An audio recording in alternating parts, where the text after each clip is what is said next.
Silakan Pak Dhani tanya. Pakai bahasa Indonesia aja ngomong dengan saya. Indonesia, silakan. Ya, Indonesia. Saya silakan, tekuk habis-habis omongan kamu. Nggak usah sok pinter kamu. Ya, silakan, silakan. Sebentar Pak Dhani.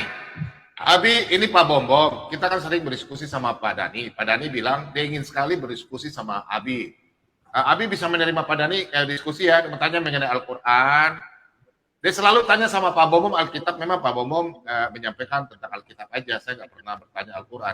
Silakan Pak Dhani mau sampaikan sama Abi. Kenapa sampai Abi masuk Kristen, percaya Yesus? Silakan Abi. Pak Dhani silakan. Oke. Silakan Dhani. Ya silakan. Ya, sopan, ya. Bagaimana tanggapan Abi tentang agama yang baru ataupun di luar Islam? Selama ini kan dari kecil Abi dibina sebagai orang Islam.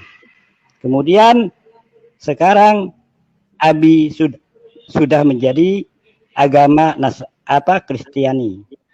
Di mana Abi bisa menemukan Tuhan yang Abi anggap itu adalah sang pencipta alam semesta. Silakan. Ya.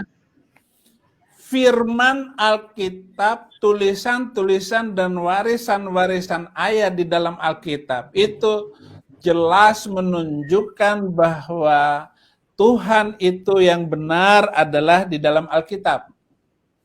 Dan Tuhan yang benar itu kita kenal di dalam firman-Nya yang hidup.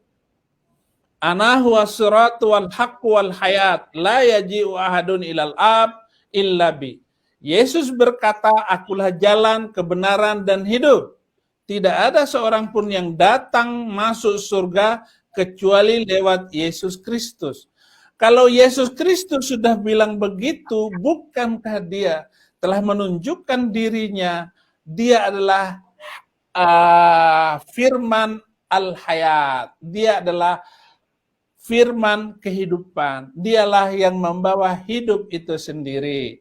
Kemudian Yesus bilang begini, man amana ilayya fa'alaihi hayatal abadiyah. Barang siapa yang percaya kepada aku, maka dia mempunyai kehidupan yang kekal selama-lamanya. Hidup abadi.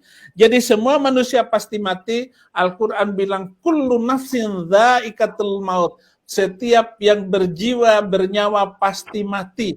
Sementara Yesus bilang, barang siapa yang percaya kepadaku, dia tidak akan mati selama-lamanya. Berarti dialah kehidupan abadi itu, yaitu Isa Al-Masih, Yesus Kristus. Maka dia bilang juga, pada mulanya adalah firman, firman itu bersama-sama dengan Allah, dan firman itu adalah Allah. Jadi Yesus bilang pada mulanya adalah firman, dan Yesus itu adalah firman. Firman itu bersama-sama dengan Allah, dan firman itu adalah Allah. Yesus itulah Allah, Yesus itulah Tuhan. Fasora insan, maka jadilah firman itu menjadi manusia, yaitu in the name of Christ. Ya. Itulah terima kasih Abi. Jadi kalau kamu bilang bahwa Allah itu nggak dikenal kok dalam Alkitab. Nama Allah itu bukan Allah seperti yang ditulis dalam Al-Quran. Beda jauh langit dan bumi.